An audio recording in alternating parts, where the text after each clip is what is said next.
হয় এখান থেকে। তো এইখানে বেশি টান পড়ে, এই জন্য কিন্তু ব্যথা হয়। তো ব্যথা হওয়ার মেকানিজম কিন্তু দুইটা। একটা হলো কি মাইক্রোট্রমা, এই যে বারবার কবজি বা বাহুর যে আমরা মুভমেন্ট করি, এই মুভমেন্টের জন্য এই যে আমাদের ব্যাকের মাসলের যে অরিজিন, ল্যাটেরাল এপিকন্ডাইলের এক্সটেনসর কার্পি রেডিয়ালিস ব্রেভিসের যে অরিজিন, এখানে ছোট ছোট টিয়ার হয়।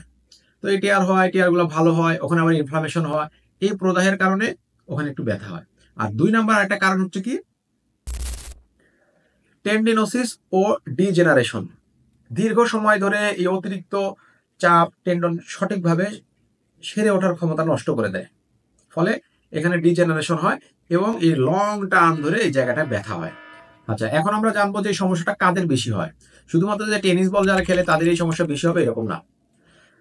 বারবার একই রকমের হাতের নড়াচড়া হয় যে সকল কাজে, যেমন টাইপিং করা, পেন্টিং করা, বা র্যাকেট খেলা, বা ড্রিল ওয়ার্কার, এদের কিন্তু এই সমস্যাটা বেশি হতে পারে। দুই নাম্বারটা কি ভুল ভঙ্গিতে যারা ভারী কিছু উঠায়, যেমন ওয়েট লিফটার আছে বা ভারী কিছু ওজন তুলতে হয়, এদের বা ধরার পজিশন ঠিক নাই, তো এদের ক্ষেত্রে এখানে এই সমস্যাটা বেশি হয়। তিন নাম্বার কাদের বেশি হয়, বয়সজনিত টেন্ডনের দুর্বলতা, যেমন এই 50-60 বছরের বয়সের যাদের বেশি মুরব্বীরা যারা আছে, তাদের কিন্তু এই সমস্যাটা